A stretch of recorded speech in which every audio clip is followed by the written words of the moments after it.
ANB news देख रहे हैं यहाँ पर मैं हूँ आपके साथ मुस्कान। स्वागत है आप सभी का एएनबी न्यूज के स्पेशल बुलेटिन राजधानी लाइव में। तो चलिए बात राजधानी दिल्ली की करेंगे, जहां पर हवा 20 दिनों बाद भी फिर से दमघोंटू हो गई है। मंगलवार को दिल्ली का वायु गुणवत्ता सूचकांक 400 अंक से ऊपर रहा और इस स्तर की हवा को गंभीर श्रेणी में रखा जाता है।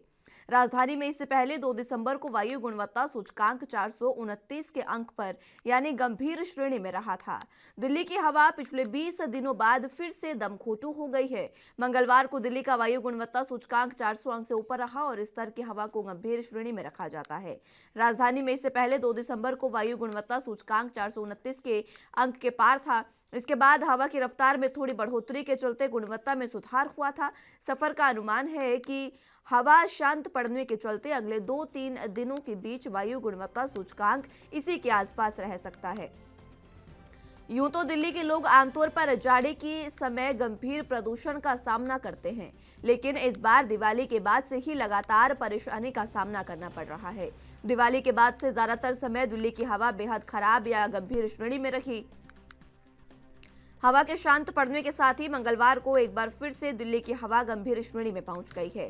केंद्रीय प्रदूषण नियंत्रण बोर्ड के मुताबिक दिल्ली का वायु गुणवत्ता सूचकांक मंगलवार को 402 अंक पर रहा और एक दिन पहले सोमवार को 332 था, यानी कि एक दिन में 70 अंकों की बढ़ोतरी हुई है।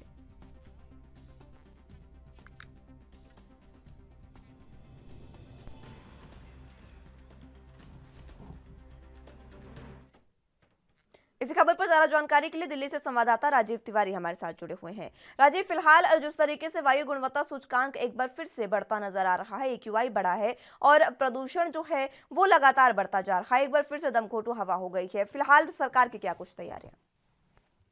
देखिए, बिल्कुल सही कहा आपने। यहाँ पर बात करें लगातार कहीं न कहीं पॉल्यूशन का स्तर जो है वो दिल्ली के अंदर बढ़ता हुआ नज़र आ रहा है और लगातार पिछले कुछ दिनों के अंदर ही तो बहुत ज़्यादा एक्वाई लेवल देखने को मिला था, लगभग 400 से पार कहीं न कहीं देखने को मिल रहा था। हम्म। मगर बात करें जिस तरीके से लगातार सरकार की रणनीति की, तो सरकार की रणनीति जो है वो धरातल पर कहीं न कहीं विफल होती हुई नज़र आ रही है, क्योंकि जिस तरीके से लगातार गाड़ियों को कह सकते हैं क लगातार कहीं पॉल्यूशन के मद्देनज़र रखते हुए गाड़ियों को कम करने की भी कोशिश की गई, रेड लाइटों को ऑन गाड़ियों को ऑफ करने की प्रक्रिया करवाई जा रही थी। लगातार कह सकते हैं जो कह सकते हैं कंस्ट्रक्शन का काम थे उनको बंद कर दिए गए थे, मगर अब उनमें भी राहत दी जा रही है। तो लगातार हर तरीके से पॉल्यूशन का स्तर जो है वो दिल्ली के अंदर बढ़ता हुआ नजर आ रहा है और कहीं ना कहीं दिक्कतें बहुत ज्यादा उन लोगों को होने लगी है जिन लोगों को सांस की प्रॉब्लम है, या फिर कहें सांस लेने में दिक्कतें हैं, या फिर कहें या बुजुर्ग लोग हैं या फिर बच्चे हैं, उन लोगों को खासी दिक्कतें होती नजर आ रही है। मगर लगातार जितनी जितनी दिल्ली के अंदर ठंड बढ़ती नजर आ रही है, उससे कहीं ना कहीं जो पॉल्यूशन का स्तर है वो नीचे की तरफ आता जा रहा है और कहीं ना कहीं लोगों को दिक्कतें का सामना करना पड़ रहा है। जी।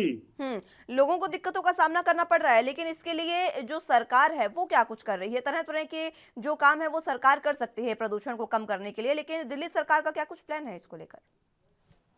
देखिए, बिल्कुल सही कहा आपने। यहाँ पर बात करें दिल्ली सरकार की, तो दिल्ली सरकार लगातार कहीं न कहीं प्रयास करती हुई नज़र आ रही थी, मगर वो प्रयास जो हैं वो सिर्फ़ कागज़ों के अंदर ही देखने को मिल रहे हैं, धरातल पर बिल्कुल भी इस तरीके के कार्य नहीं देखने को मिले। ये बात करें जिस तरीके से कंस्ट्रक्शन के काम को रोकने के लिए कहीं न कहीं सुप्रीम कोर्ट की तरफ से फटकार लगी थी और कहीं न कहीं दिल्ली सरकार ने कंस्ट्रक्शन के काम को रोक दिया गया था।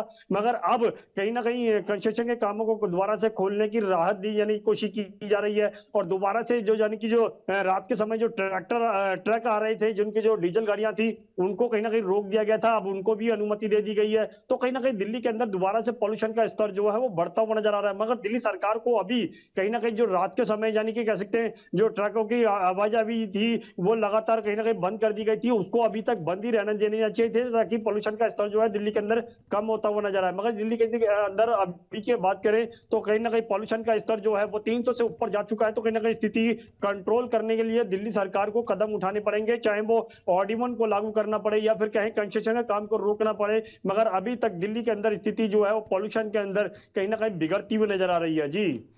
प्रदूषण जो है वो स्थिति लगातार खराब किए हुए है। आम जनता का इसको लेकर क्या कुछ कहना है, क्योंकि एक और ओमिक्रॉन का केस भी लगातार बढ़ते जा रहे हैं। इस बीच प्रदूषण जो है वो भी अब नई परेशानी बनकर उभरा है जनता के लिए।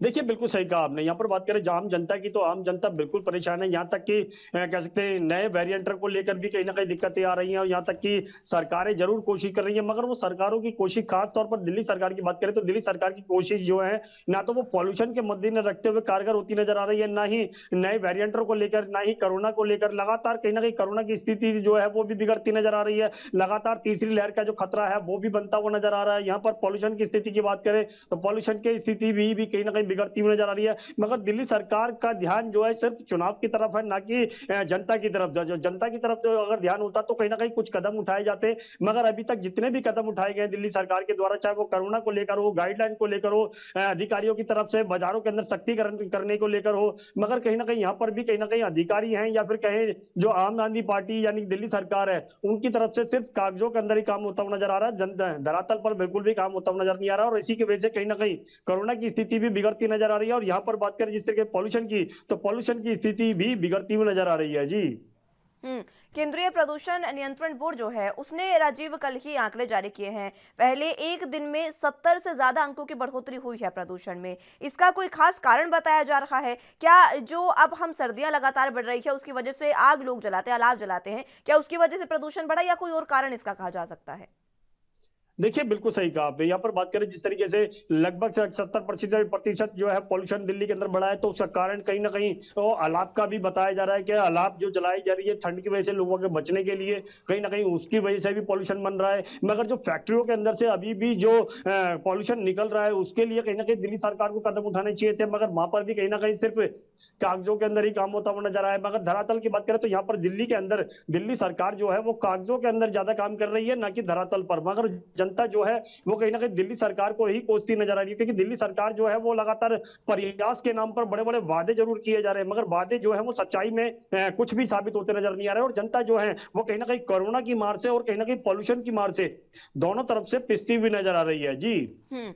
सरकार को इसको लेकर आगे का क्या प्लान है? ना तो केंद्र सरकार फिलहाल इस पर सोच रही है और ना ही दिल्ली सरकार की ओर से कोई ऐसा खास प्लान सामने आया है जिसको देखकर लगे कि वाकई दिल्ली सरकार भी प्रदूषण कम करने की कोशिश कर रही है। क्या कोई खास प्लान तैयार किया गया है केजरीवाल सरकार द्वारा? देखिए देखिए, बिल्कुल सही कहा आपने। यहाँ पर बात करें दिल्ली सरकार की और केंद्र सरकार की, दोनों ही तरफों से कहीं न कहीं लापरवाही देखने को मिल रही है क्योंकि पॉल्यूशन के मद्देनज़र रखते हुए केंद्र सरकार कुछ नहीं कर रही है, ना ही कोरोना के मद्देनज़र रखते हुए केंद्र सरकार की तरफ से कोई कदम उठाया जा रहा है। मगर यहाँ बात करें दिल्ली सरकार की, तो दिल्ली सरकार की तरफ से भी कोई ऐसा कदम उठता हुआ नज़र नहीं आ रहा है, ना तो पॉल्यूशन को लेकर, ना ही कोरोना की लहर को लेकर, ना ही और कह सकते हैं नए वेरिएंटों को लेकर। मगर लगातार कहीं न कहीं दिक्कतें ज़रूर आ रही हैं और जिस तरीके से बाहर से आने वाले यात्री जो है जिनके अंदर कह सकते हैं लगातार वायरस का खतरा बन रहा है, उसको लेकर टेस्टिंग की प्रक्रिया को लेकर लगातार कोशिश जरूर की जा रही है, मगर वो कोशिश भी कहीं न कहीं धरातल पर विफल होती नजर आ रही है क्योंकि जिस तरीके से लगातार कहीं न कहीं नए वेरिएंटर को लेकर लगातार कहीं न कहीं स्थिति बिगड़ रही है, मरीजों की संख्या बढ़ रही है और कहीं न कहीं पूरे देश के अंदर 150 से ज्यादा के करीब मरीज आ चुके हैं। तो कहीं न कहीं स्थिति को कंट्रोल करने के लिए राज्य सरकार हो या केंद्र सरकार हो, दोनों को ही मिलकर कार्य करना होगा, चाहे वो पॉल्यूशन को लेकर हो, कोरोना को लेकर हो, नए वेरिएंटर को लेकर हो या फिर आने वाली परेशानियों को लेकर हो। मगर यहाँ पर सभी राज्यों की जो परेशानियां हैं वो सबसे ज्यादा कहीं ना कहीं चुनाव को लेकर है क्योंकि राज्य सरकारें जो हैं वो केंद्र सरकार जो है वो लगातार चुनाव की तरफ ही ध्यान नजर आ रहा है और लगातार जनता जो है कहीं ना कहीं इसी वायरस की वजह से या फिर पॉल्यूशन की वजह से शिकार बनती हुई नजर आ रही है। जी। ठीक है राजीव, बहुत शुक्रिया आपका हमारे साथ जुड़ने के लिए और तमाम अहम जानकारी के लिए।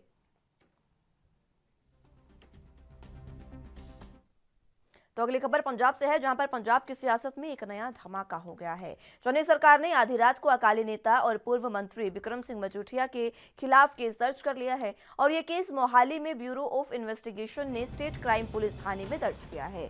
मजीठिया के खिलाफ ड्रग्स केस को लेकर लगातार आरोप लगाए जा रहे थे, छापेमारी भी हो रही थी और अब ये केस एनडीपीएस एक्ट की धारा 25, 27A और 29 के तहत केस दर्ज हुआ है। इस कार्रवाई को देखकर लगता है कि पंजाब में कांग्रेस अब पूरी सख्ती के मूड में है। आगामी विधानसभा चुनाव के मद्देनजर कांग्रेस पूरे तरीके से सक्रिय है और लगातार सख्ती के मूड में दिखाई दे रही है। इसीलिए बिक्रम सिंह मजीठिया, जिन पर लगातार पुराना केस था, जो वो 7 साल पुराना ये केस है, आपको बता दें, 7 साल पुराने केस को अब उठाने की बात कही गई है। नवजोत सिंह सिद्धू पंजाब कांग्रेस के अध्यक्ष, उन्होंने लगातार सीएम चरणजीत सिंह चन्नी से ये मांग की थी कि जल्द से जल्द इस पर एक्शन लिया जाए और इसी मांग को पूरा करते हुए कांग्रेस की ओर से एक्शन लिया गया और कांग्रेस अब पूरे तरीके से सख्ती दिखाते हुए बिक्रम सिंह मजीठिया के खिलाफ पहले कार्रवाई की और अब उन पर केस दर्ज कर लिया गया है।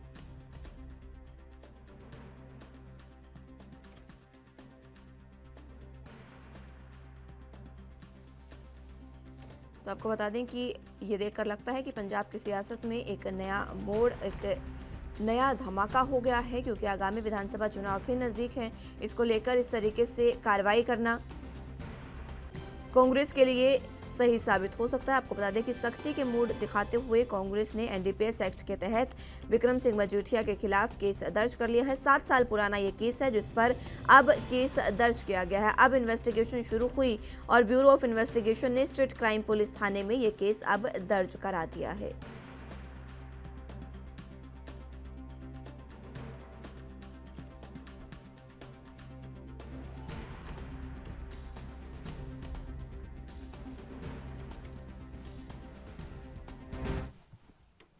इसी खबर पर ज्यादा जानकारी के लिए चंडीगढ़ से संवाददाता अमित कुमार हमारे साथ जुड़े हुए हैं। अमित, फिलहाल जिस तरीके से विक्रम सिंह मजीठिया के खिलाफ ये केस दर्ज किया गया है, 7 साल पुराना ये केस है जिस पर अब उन पर ये केस दर्ज हुआ है। 7 साल काफी लंबा समय लगा, लेकिन अब जब से सीएम बने हैं चरणजीत सिंह चन्नी, वो लगातार अलग अलग तरह के काम कर रहे हैं और इसी में एक उनकी बड़ी सफलता कही जा सकती है।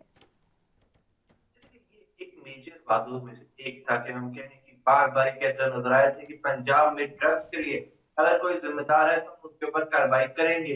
और उन्हीं एक कड़ी में लगातार नवजोत सिंह सिद्धू बार-बार विक्रम सिंह मजीठिया का नाम लेते हुए नजर आए थे, पर कार्रवाई नहीं हो रही थी।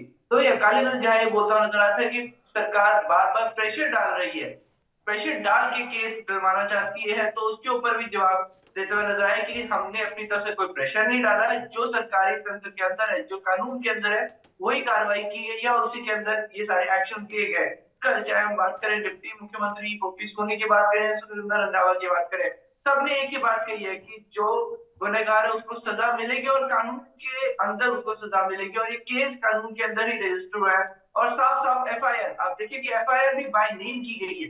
ऐसा नहीं है कि किसी को सिर्फ अगर हम कहें कि बेनामी लोगों के ऊपर और तब कार्रवाई की जा रही है, बकायदा पर्चा भी जो दिया गया है वो सीधा विक्रम सिंह मजीठी के नाम पे दिया गया है। और अब तक वो हिरासत में, उनको कई जगह छापेमारी भी की जा रही है उनको अरेस्ट करने के लिए, पर अभी तक उनकी अरेस्ट नहीं हो पाई है।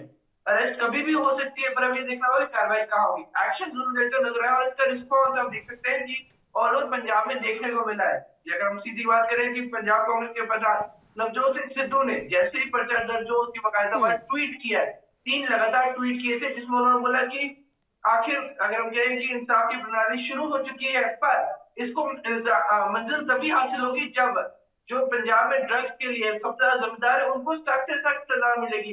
उन्होंने पहला स्टेप को हासिल हो चुका है, जब अगर हम कहें कि पर्चा दर्ज हो चुका है, पर जब तक सजा नहीं मिलती तब तक वो इसको पूरा नहीं मानेंगे। पर अपनी तरफ से उन्होंने खुशी जरूर जाहिर कर दी।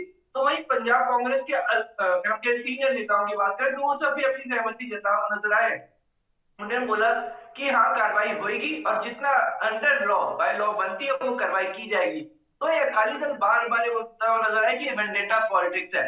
उन्होंने कुछ दिन पहले भी अगर हम देखें तो अभी अकाली दल बोलता हुआ नजर आया था कि बार बार प्रेशर पाया जा रहा है अगर हम कहें पुलिस कर्मियों पे, पुलिस अधिकारियों पे कि केस दर्ज किया जाए, पर उसके बावजूद भी लगातार कोई प्रूफ मांगने में प्रूफ ऐसा नहीं शो। तो ये चीज जरूर हाईलाइट करते हुए नजर आए थे कि प्रेशर बन सकता है। और कल फाइनली जब केस रजिस्टर होता है तो बाकायदा प्रेस कॉन्फ्रेंस करते हैं, चाहे हम बात करें प्रधान शिरोमणि अकाली दल के प्रधान सुखबीर बादल जी करते हैं, तो उसी तो बोलते हैं कि कोई भी किसी को भी जो भी नहीं पोस्ट दी गई है बीजेपी की, तो उनको ये तहत दी गई है कि आपको या तो सुखबीर बादल फैमिली में से या फिर मजीठिया में से किसी एक को अंदर करना होगा। शायद उसी चीज के लिए हम देख सकते हैं कि विक्रम मजीठिया को अंदर कर दिया गया। अब ये देखना होगा इसकी कार्रवाई आगे तक अभी तो ये जो कांग्रेस की कार्रवाई देखने को मिली है, ये कहीं ना कहीं दिखाता है कि कांग्रेस किस तरीके से पंजाब में सख्ती के मूड में है और लगातार जिस तरीके से उड़ता पंजाब कहा जाता है पंजाब को, नशे के खिलाफ जिस तरीके से अभी तक कोई कार्रवाई नहीं हुई है, लगातार नशे पर सवाल उठते आए हैं पंजाब में, उड़ता पंजाब जिस तरीके से,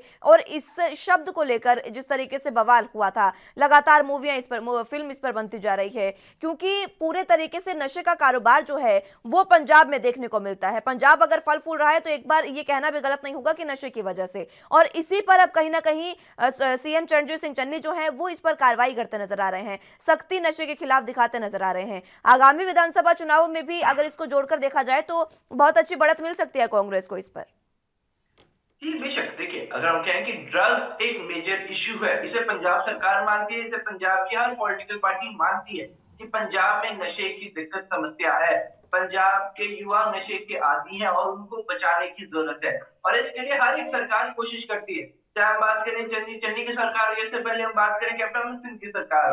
कैप्टन अमरिंदर सिंह की सरकार ने भी कई, अगर हम कहें कि बकायदा स्पेशल टीम्स बनाई गई थी जिन्होंने ऑल ओवर ड्रग्स तस्करों को पकड़ा था, जो चाहे भारत में हो चाहे भारत के बाहर हो, पर पंजाब में ड्रग्स सप्लाई करने का काम करते हो। पर उसमें लगातार एक नाम जो अगर हम कहें कि कांग्रेस पार्टी लेती आई थी और जिसे बोलते थे कि मेन, जो हम कहें कि हेड माफिया वो कहते हुए नजर आ रहे थे कि लगातार वो है, पर उनके ऊपर कोई कार्रवाई नहीं बनती है, कोई केस उनके ऊपर रजिस्टर नहीं हो रहा था। तो वो अपने आप की इसको एक मेजर विक्ट्री मानते हैं, क्योंकि जैसे आपने देखा नवजोत सिंह सिद्धू लगातार बाय नेम बोलते रहे हैं कि मेन, अगर हम कहें कि पंजाब में ड्रग्स के लिए रिस्पॉन्सिबल है तो विक्रम सिंह मजीठिया वो बताते रहे हैं। तो उन्होंने बोला कि जब तक इनके ऊपर कार्रवाई नहीं होती तब तक पंजाब में ड्रग्स आना बंद नहीं हो, पंजाब की यूथ को ड्रग्स से नहीं बचाया जा सकता, ये उनका कहना है। और ये उनके सीधे ट्वीट से पता चलता है। कहते हैं कि जैसे ही कार्रवाई होती है उसके कुछ समय बाद ही वो ट्वीट करके वो सीधा अपना रिस्पॉन्स दिखाते हैं कि वो इस कदम से, पंजाब सरकार के या पंजाब पुलिस के इस कदम से बहुत ज्यादा खुश है और इसको पूरा सपोर्ट कर रहे हैं। और वो ये भी दिखा चुके हैं कि हाँ वो इस लड़ाई को अंत तक लेके जाएंगे, कि हाँ पर्चा हो गया, वो अरेस्ट भी करवाने की कुछ कोशिश करवाएंगे कि अरेस्ट जल्द से जल्द, और जो केस बनता है वो भी अंत तक ले ताकि गुनहगारों को सजा मिले। इसका पंजाब में अगर पॉलिटिकल एंगल देखें तो पंजाब कांग्रेस को बहुत फायदा मिलेगा, क्योंकि पंजाब कांग्रेस का को एक फायदा मेजर इसमें वादा मिल रहता रहा है, लेकिन अमित समझना ये भी अहम होगा क्योंकि नवजोत सिंह सिद्धू जब से अध्यक्ष बनाए गए हैं तभी से वो लगातार ये मसले उठाते जा रहे हैं और लगातार वो कह रहे हैं कि इस पर कार्रवाई होनी चाहिए। अब जब कार्रवाई हो चुकी है, केस उन पर दर्ज हुआ है, तो नवजोत सिंह सिद्धू का क्या कुछ बयान, क्या कुछ उनका कहना? देखिए नवजोत सिंह सिद्धू ने बकायदा ट्वीट किया था। देखिए अभी तक जो मेजर रिस्पॉन्स आया उनका ट्वीट के जरिए आया था। उन्होंने 3 कंसेक्यूटिव ट्वीट किए थे जिसमें उन्होंने बोला था कि पर्चा दर्ज हो गया। उन्होंने बकायदा लिखा था कि पर्चा दर्ज कर लिया गया, किस किस धाराओं के अंदर किया गया और किस लिए किया गया। और फिर उन्होंने एंडिंग अपने 3 ट्वीट में की थी कि पहला हम कह सकते हैं कि केस तो दर्ज हो चुका है, पर अगर हम कहें पंजाब में नशों की कमर तब टूटेगी जब जो हेड है या हम कहें जो इन सभी ड्रग माफिया को लीड कर रहा है उसके ऊपर सख्त से सख्त सजा होगी उसे। तो चीज बोल गए तो अपना हिंट दे गए कि वो पीछे नहीं हटने वाले जब तक सजा ना हो जाए। मतलब भले ही कोर्ट में केस चला जाए, कोर्ट केस चलने के बाद जब तक वर्डिक्ट नहीं आता, जब तक गुनहगारों को सजा नहीं होती तब तक ये लड़ाई लड़ते रहेंगे। तो अपना स्टैंड क्लियर कर चुके हैं कि भले ही फर्स्ट स्टेप मिल चुका है, वो इसमें खुश है, पर वो एंड तक लड़ाई लड़ेंगे, क्योंकि वो सीधे तौर पे कहते हैं कि पंजाब को नशा मुक्त तो बना के रहेंगे। और वो खुद की पर्सनल अगर उनके कुछ टारगेट है उनमें से एक है कि पंजाब को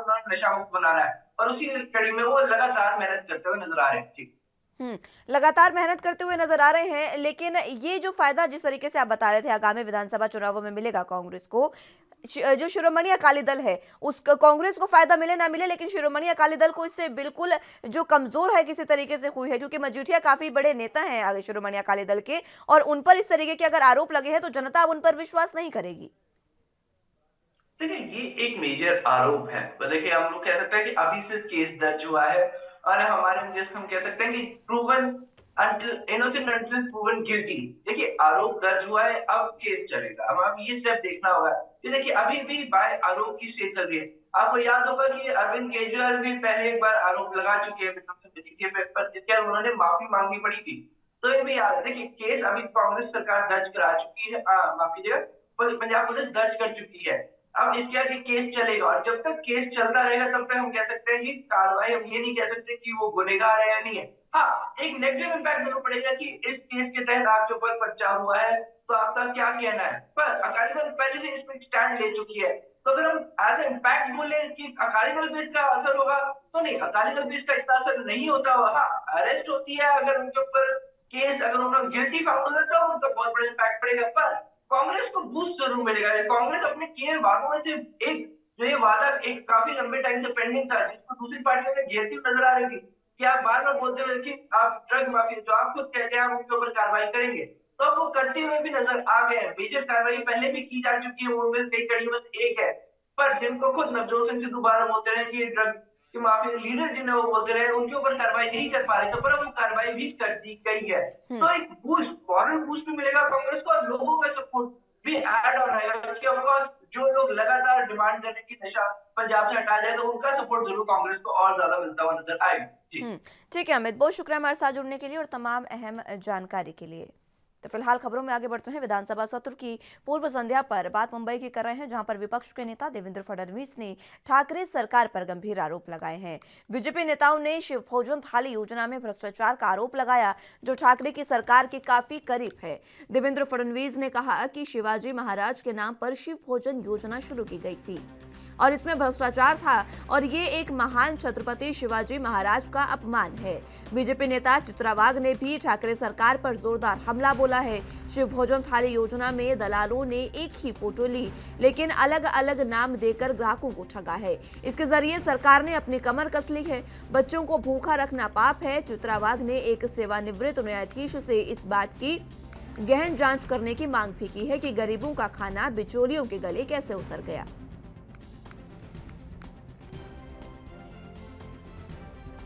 तो बात महाराष्ट्र की कर रहे हैं, जहां पर विधानसभा सत्र चल रहा है, शीतकालीन सत्र, जिसमें शीतकालीन सत्र की पूर्व संध्या पर विपक्ष के नेता देवेंद्र फडणवीस ने लगातार गंभीर आरोप ठाकरे सरकार पर लगाए हैं। पूर्व सीएम देवेंद्र फडणवीस ने मौजूदा सीएम पर ये गंभीर आरोप लगाए हैं और सीधे तौर पर उन्होंने कहा कि छत्रपति शिवाजी महाराज का अपमान इस समय महाविकास आघाड़ी सरकार कर रही है।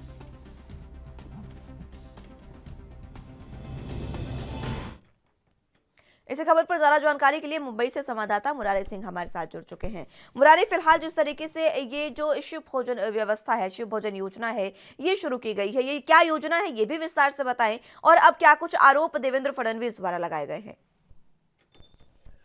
मुस्कान, देखिए, देश की आर्थिक राजधानी मुंबई में काफी ऐसे मजदूर थे, काफी ऐसे गरीब तबके के लोग थे जिन्हें खाने की काफी दिक्कत होती थी और इसी एजेंडे को लेकर शिवसेना ने चुनाव के दरमियान ऐलान किया था कि अगर शिवसेना की सरकार बनती है तो शिव भोजन उपलब्ध कराए जाएंगे, जिसकी कीमत मात्र 5 रुपए से 10 रुपए होगी। शिवसेना महाविकास आघाड़ी सरकार के साथ जब सरकार बनी तो शिव भोजन योजना चलाई।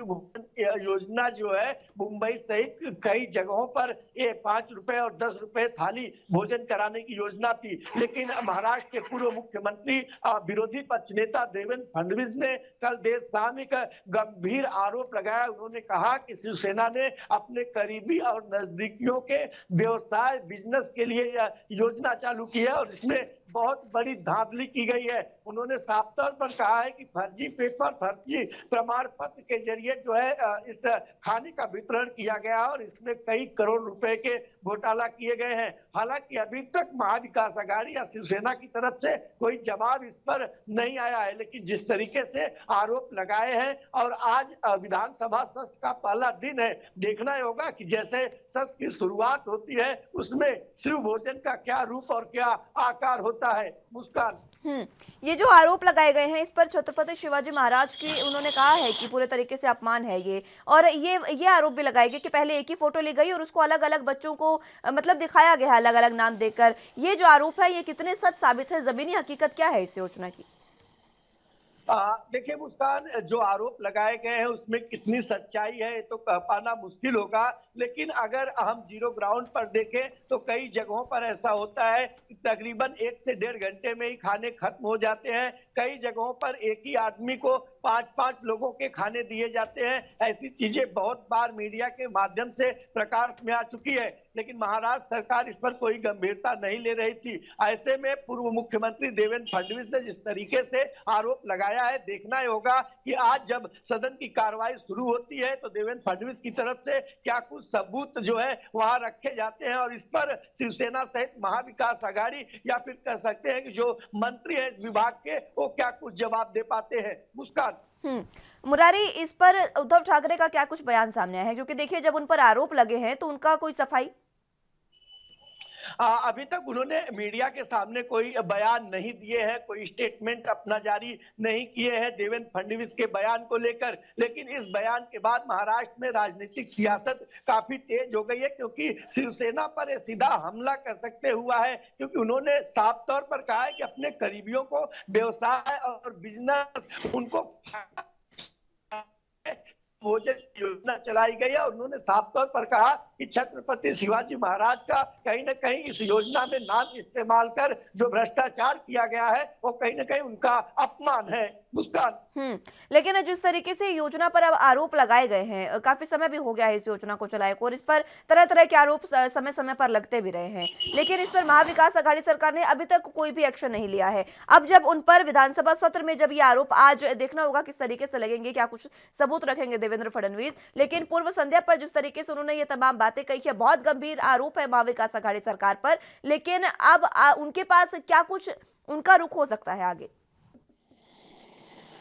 देखिए मुस्कान, महानगर पालिका चुनाव अब नजदीक आ रहे हैं। ऐसे में जो महानगर पालिका से जितनी समस्याएं हैं उससे जरूर विपक्ष के रूप में बीजेपी लेकर के आक्रामक होगी। हालांकि अगर एनसीपी के प्रवक्ता नवाब मलिक की माने या फिर शिवसेना के प्रवक्ता संजय राउत की माने तो उनका कहना है कि महाविकास आघाड़ी साफ सुथरी सरकार चल रही है और आगे भी चलते रहेगी। हम जब बार बार विपक्ष पर आरोप लगाते हैं तब वो नए फड़यंत्र के साथ झूठे आरोप लगाते हैं। नवाब मलिक ने कई बार इस तरीके के बयान दे चुके हैं, लेकिन जो खुलासा देवेंद्र फडणवीस ने किया है, अगर जमीनी स्तर पर इसकी जांच होती है, जैसे कि बीजेपी नेता चित्रा बाग ने भी साफ तौर पर कहा कि इस पूरे मामले की एक रिटायर जज के साथ इस पूरे मामले की एक कमेटी बननी चाहिए और जांच होनी चाहिए, क्योंकि ये लाख 2 लाख करोड़ों का नहीं, ये कई जो है कि बहुत ज्यादा घोटाला हुआ है शिव भोजन के नाम पर। अब ऐसे में इन आरोपों में कितनी सच्चाई है ये जांच के बाद ही पता चलेगा, लेकिन बीजेपी के इस आरोप से शिवसेना पूरी तरह से तिलमिला चुकी है। मुस्कान। ठीक है मुरारी, बहुत शुक्रिया आपका हमारे साथ जुड़ने के लिए और तमाम अहम जानकारी के लिए। फिलहाल के लिए राजधानी लाइव में मेरे साथ बस इतना ही। तमाम अहम खबरों के लिए आप देखते रहिए एनबी न्यूज। नमस्कार।